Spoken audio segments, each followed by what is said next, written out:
So I think you're right on track by realizing that this is all integrated.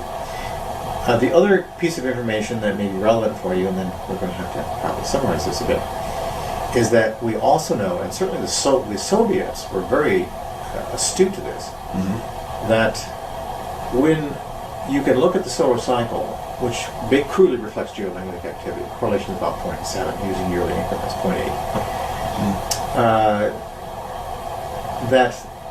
that the left and right hemispheric dominance and personality styles, such as measured or inferred from the Myers-Briggs, shows a solar cycle. Well, that's certainly 10 to 11 years, and if you look at both of them, true cycle, that's 22 years. That's a generation, which means that every generation is going to be through technically a different cycle. And we have found, as many others, that exposure to developing fetuses to magnetic fields, the kinds that occur in nature, can actually influence their morphology, specifically in the areas that have to do with sexual reproduction.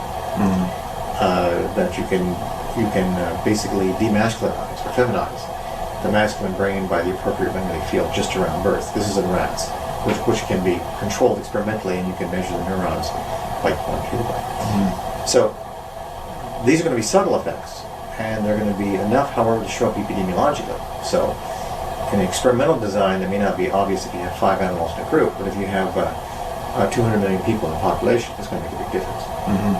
I'm interested in just making a quick correlation between the state of the brain and what type of correlators we do have, whether it be neuropeptides, neurohormones. I do think we're missing actually a third neurohormone, being that something is uniquely created in the brain chemistry during these states of consciousness, and that they should be measurable. Well, and or generally through a PET scan or an MRI. No, it wouldn't be an fMRI because that's much too crude. You're looking for something that's a long ways away in terms of technology. fMRIs at most measure first of all, the resolution is greater than a millimeter. And you're looking at molecular activity, which molecules exist at the level of... I didn't mean using fMRI specifically for the searching of these neuropeptides, but general latent energies that come out of these neurohormonal productions, which may show up as simple aspects of heat generation and/or activity-stimulated areas. Okay, that's a fair idea. Heat is going to be very difficult to measure in the brain because you're dealing with 310 degrees Kelvin.